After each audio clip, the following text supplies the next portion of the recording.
dan sudah di publish tadi pagi jam 7. Ya, dan itu akan kita tunjukkan nanti LP-nya. Silakan Mas Revi. Ngomong apa sih? Udah ini ngomong soal LP. Oh ini. Iya. Ini tadi yang Michael kan? Iya, belum ada. Kita belum Oke, tahu. kawan-kawan semua, terima kasih atas kehadiran kawan-kawan semua. Di sini ada Mas Roy, Bos Suryo, Mas Roy. Siap. Ada Abdul Pursang Haji, kemudian ada sementara ada Michael Sinaga. Jadi Mas Roy akan menyampaikan apa yang sudah dilakukan kemarin, yaitu melaporkan dua orang. Bukan dua orang terumum, dua orang. Dua orang, satu namanya Lecumanan. Lecumanan itu adalah salah satu pelapor Roy Suryo untuk dan lainnya. Dan dia melaporkan pasal 160 KUHP tentang pasal penghasutan dan pasal 28 Undang-Undang ITE 2024 tentang ujaran kebencian. Dan Mas Roy kemudian kawan Dr. Tufa dan lainnya itu dikenakan pasal 28 ayat 2. Sementara di klaster 1 ada Rizal Fadila, kemudian ada Kurnia Triwayani, dan ada Rusam Effendi dikenakan pasal 160. Dua-duanya ancaman hukumannya 6 tahun penjara. Nah ternyata Mas Roy nanti akan jelaskan bahwa pelaporan tersebut tidak berdasar karena mereka mengatakan bahwa Pradi Bersatu sebagai sebuah entitas yang bukan manusia merasa disakiti, merasa dirugikan, kan nggak masuk akal. Tetapi telah diterima oleh penyidik dan kemudian menjadi sebagian dari penetapan tersangka selain laporan saksi itu. Nah, yang kedua adalah sahabat baik Mas Roy, masih sahabat baik, yang sering mengkritik Desmond Hasiholan Sadipa. Itu juga dilaporkan, tapi dalam kasus yang berbeda, yang nanti Mas Roy yang akan menjelaskan. Untuk selanjutnya, barangkali Mas Roy akan menjelaskan. Oh, Gafur dulu ya. Untuk selanjutnya Mas Gafur akan menjelaskan apa dasar-dasar hukum pengaduan tersebut, baik terhadap Lecumanan dari Pradi Bersatu maupun terhadap Desmond Sadipa. Silakan Mas Gafur. Ya, terima kasih Bang Rafi. Silakan. Ini kami sepakat menyebutnya pengacara pucuk. Pengacara yang lagi dipucuk daun bagaikan ulat yang lagi naik daun. Silakan. Terima kasih Mas Roy, Bang Refli. Assalamualaikum warahmatullahi wabarakatuh. Waalaikumsalam. Jadi perlu saya sampaikan informasi kepada publik bahwa semalam sampai jam 2 dini hari ya Mas Roy ya, itu baru selesai Mas Roy sebagai prinsipal dari kami selesai membuka LP terhadap 2 orang. Satu diehard pendukungnya Pak Jokowi, satu lagi adalah orang yang berpindah dari perjuangan ini kemudian memilih untuk bergabung dengan kelompok mereka, yaitu Rismon. Jadi ada 2 orang yang dilaporkan Mas Roy, itu laporannya dibuka sekitar mungkin jam 7 malam atau jam 8 malam sekira itu sampai mungkin sekitar jam 2 atau jam 3 pagi ya, dini hari ya. Nah yang dilaporkan itu pertama Lecumanan dilaporkan dengan pasal 394. Pasal 394 itu adalah memasukkan suatu keterangan yang diduga keterangan palsu di dalam suatu akta otentik dengan ancaman pidana 7 tahun, dan akibat dari memasukkan suatu keterangan yang diduga palsu dalam suatu akta otentik yang kemudian merugikan kepentingan hukum seseorang. Apa peristiwa hukumnya? Peristiwa hukumnya adalah Lecumanan pada tanggal 26 April tahun 2025 membuka LP di Polres Jakarta Selatan dengan 2 pasal.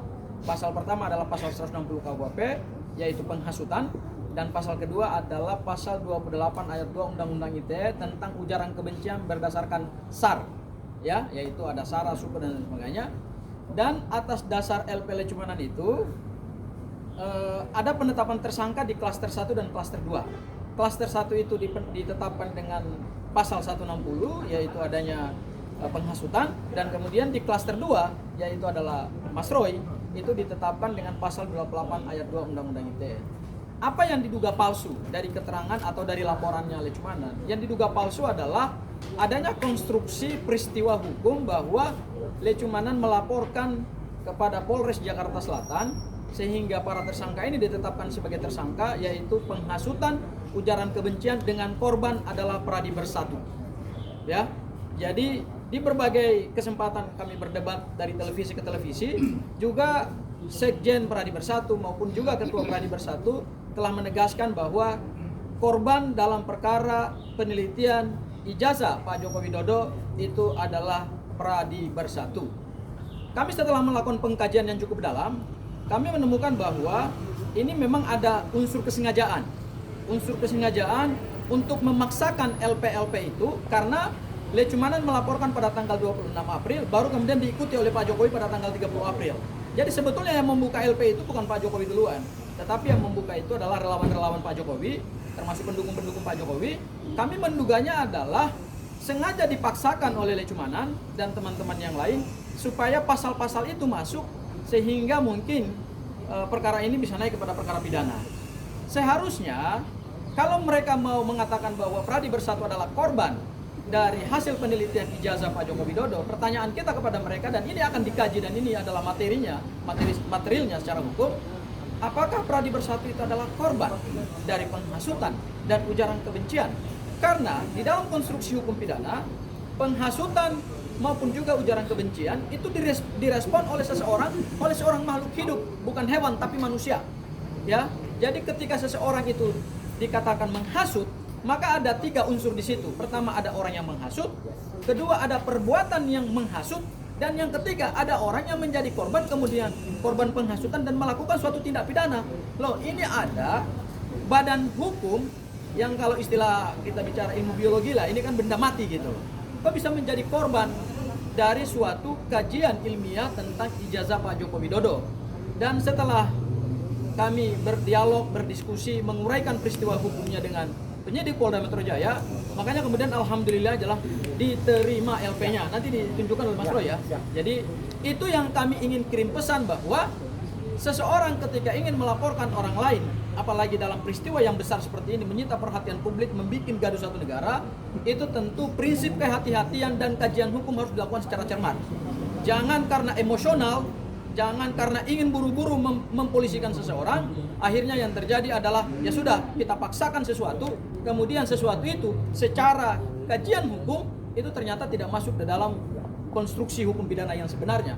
Bahwa kok ada badan ataupun lembaga yang itu bukan makhluk hidup, itu hanyalah satu entitas hukum di dalam hukum perdata yang kita sebut dengan badan hukum atau rai person, kemudian bisa menjadi korban. Nah, ini yang kemudian menarik untuk kemudian nanti ke depan akan menjadi bahan penyelidikan dan penyidikan.